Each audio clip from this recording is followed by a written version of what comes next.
नाज़रीन हाणे वाक़िया अपडेट कंदासीं। लाड़काने में सेंट्रल जेल इंतजामिया ऐं कैदियुनि में 3 ॾींहं बि छिकताण बरक़रार आहे। कैदियुनि पारां जेल जी मस्जिद ॿाहिरां एहतिजाजी मुज़ाहिरो कयो वियो।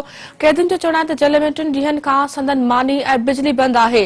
कैदियुनि चयो त 15 खां वधीक कैदियुनि खे तशदुद जो निशानो बणायो वियो। भतो न ॾियण तां कैदियुनि खे ॿियनि जेलनि ॾांहुं मुंतक़िल कयो वियो। अवांखे नाज़रीन आगाह कंदा हलूं, लाड़काने में सेंट्रल जेल इंतजामिया ऐं कैदियुनि में 3 ॾींहं बि छिकताण बरक़रार आहे। कैदियुनि पारां जेल जी मस्जिद ॿाहिरां एहतिजाजी मुज़ाहिरो कयो वियो। कैदियुनि जो चवणु आहे त जेल में 3 ॾींहनि खां संदन मानी ऐं बिजली बंदि आहे। कैदियुनि चयो त 15 खां वधीक कैदियुनि खे तशदुद जो निशानो बणायो वियो।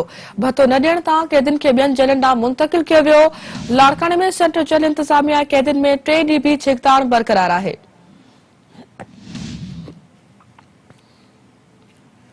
नाज़रीन अहम ख़बर अवां सां शेयर कयूं पिया। लाड़काने में सेंट्रल जेल इंतजामिया ऐं कैदियुनि में 3 ॾींहं बि छिकताण बरक़रार आहे।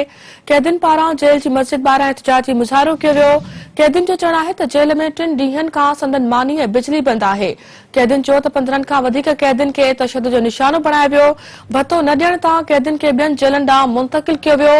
इन ई हवाले सां वधीक तफ़सील ॼाणण लाइ राब्तो कयो आहे लाड़काने में सिंध टीवी न्यूज़ जे ब्यूरो चीफ ज़फर अबड़ो सां। जी ज़फर, अपडेट कजो। 3 ॾींहं बि कैदियुनि जी छिकताण बरक़रार आहे इंतजामिया सां।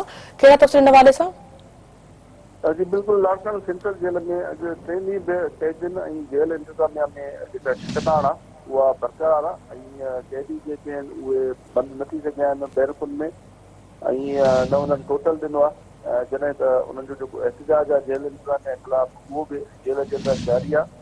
कैदियुनि जो चवणु आहे त उन्हनि जा 15 कैदी जेके आहिनि उन्हनि खे जेको आहे जेल इंतजामिया ॿियनि जेलनि खां मुंतक़िल कयो आहे, उनजे मथां सख़्तु तशदुद कयो आहे ऐं जेके कैदी हिते उन्हनि जे शिफ्टिंग जे ख़िलाफ़ एहतिजाज था कनि उन्हनि जी बिजली पाणी ऐं मानी जेका आहे 3 ॾींहंनि खां वठी जेल इंतजामिया बंदि करे छॾी आहे, जंहिंजे करे हू सख़्तु मुश्किलातुनि खे जेको आहे मुंहुं पिया ॾियनि। पर इन ई हवाले सां सिंध हुकूमत न जेल इंतजामिया या IG जेल जेको आहे उहो नोटिस न पियो वठे ऐं असांजो जेको मसइलो आहे उहो हल न पियो थिए। हींअर बि जेको आहे जेल इंतजामिया हिन कोशिशि में आहे त बाक़ी जेके कैदी एहतिजाज पिया कनि उन्हनि खे बि कंहिं तरीक़े सां जेको आहे ॿियनि जेलनि ॾांहुं मुंतक़िल कयो वञे। हुननि जो चवणो त असां जो हिन एहतिजाज नोटिस वरितो वञे, असांखे जेलनि जे अंदरि सहूलियतूं फ़राहम कयूं वञनि।